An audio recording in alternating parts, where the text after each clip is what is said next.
¿Alguna vez has sentido que alguien te observa en silencio? No con odio, sino con deseo contenido. ¿Has pensado en lo que ocurre cuando alguien no consigue lo que quiere y, cegado por la obsesión o el despecho, se aferra a destruir lo que no pudo amar? Valeria tenía 18 años cuando cruzó por primera vez las puertas del convento de San Felipe, en una ciudad como tantas, donde las campanas de la iglesia aún dictaban el ritmo de los días. Era una joven piadosa, tranquila, con ese tipo de belleza que no buscaba ser mirada, pero que inevitablemente captaba la atención.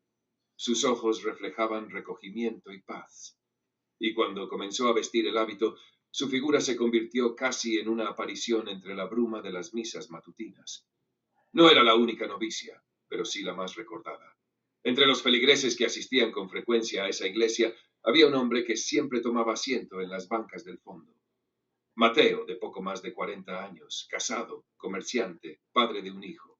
Llevaba años con una vida que lo hacía sentirse invisible. Pero el día que vio a Valeria caminar por el pasillo central con su mirada fija en el altar, algo en él se rompió. O tal vez se despertó. No se sabe bien.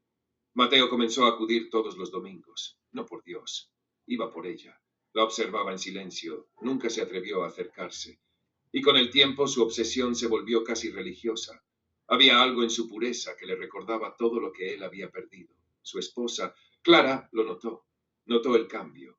La forma en que su marido llegaba más temprano los domingos, el modo en que su mirada se perdía. Le revisó el teléfono, buscó nombres, fotos, cualquier señal de una infidelidad, pero no encontró nada, porque Mateo no hablaba con Valeria, ni una palabra. Era una devoción silenciosa, una especie de penitencia. Pasaron 3 años.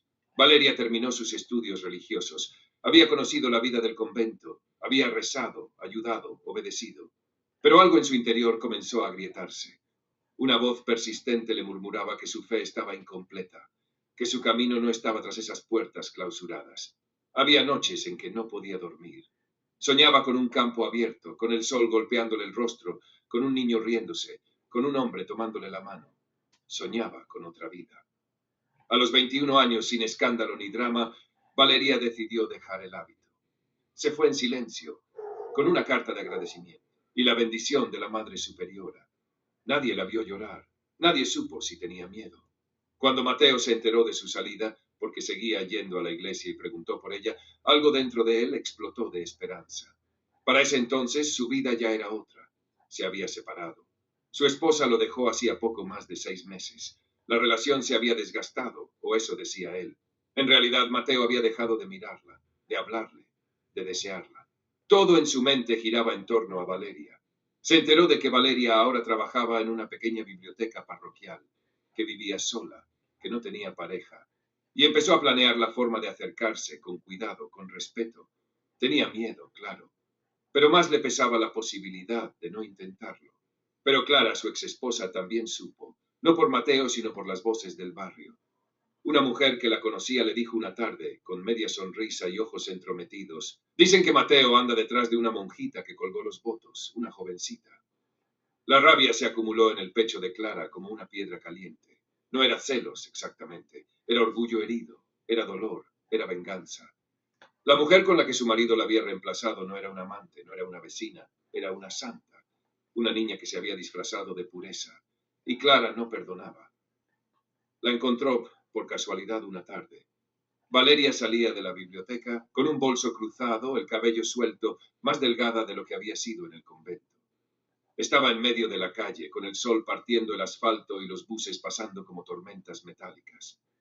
Clara se le acercó y, sin darle tiempo de saludarla o esquivarla, le dijo en voz alta, con furia seca: que todo lo que creíste puro se te pudra por dentro, que tu alma se vuelva ceniza como mis años con él. Valeria no respondió.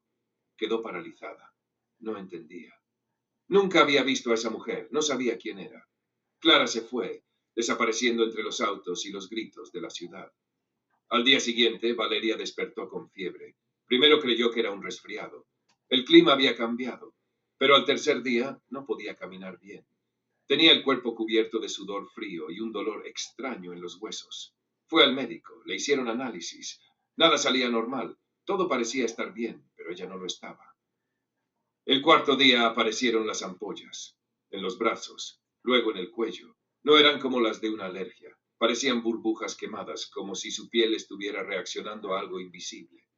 En urgencias le pusieron sueros, la aislaron. Creían que era una infección rara, tal vez un virus. Pero cada vez que entraban a revisarla, los doctores se miraban entre ellos, como si algo no encajara.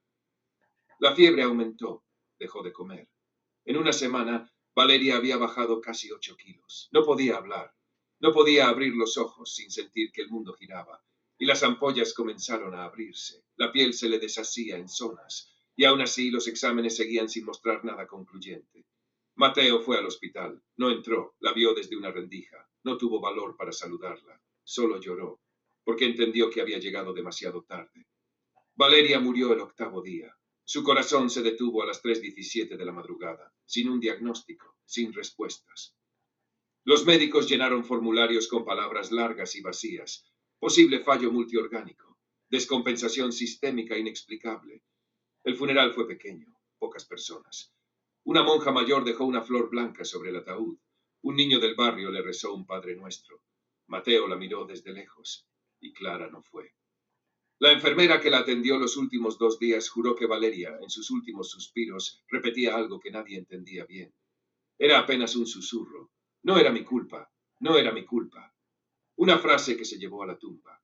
Desde entonces, la biblioteca donde trabajaba permanece cerrada, no por respeto. Dicen que la nueva encargada renunció a los 3 días, que las luces se apagaban solas, que el olor a carne quemada seguía saliendo de las paredes, que en la madrugada alguien sollozaba desde el archivo, y Clara, la mujer que maldijo, desapareció del barrio. Algunos dicen que se fue a vivir con una hermana a otra ciudad. Otros murmuran que se volvió loca, que se sienta frente a un espejo durante horas y se arranca las uñas con los dientes. Lo único cierto es que Valeria murió sin entender por qué, sin saber quién la maldijo y sin haber amado. Pero la muerte nunca deja preguntas sin respuesta. ¿Y tú? ¿Crees que una maldición lanzada con suficiente odio puede matar? Déjame tu opinión en los comentarios. Y recuerda, no siempre los fantasmas tienen forma. A veces viven en los pensamientos de quienes te desean el mal. Estás dentro de mi propia mente. Y esta fue solo la primera historia del episodio de hoy. ¿Te atreves a escuchar la siguiente?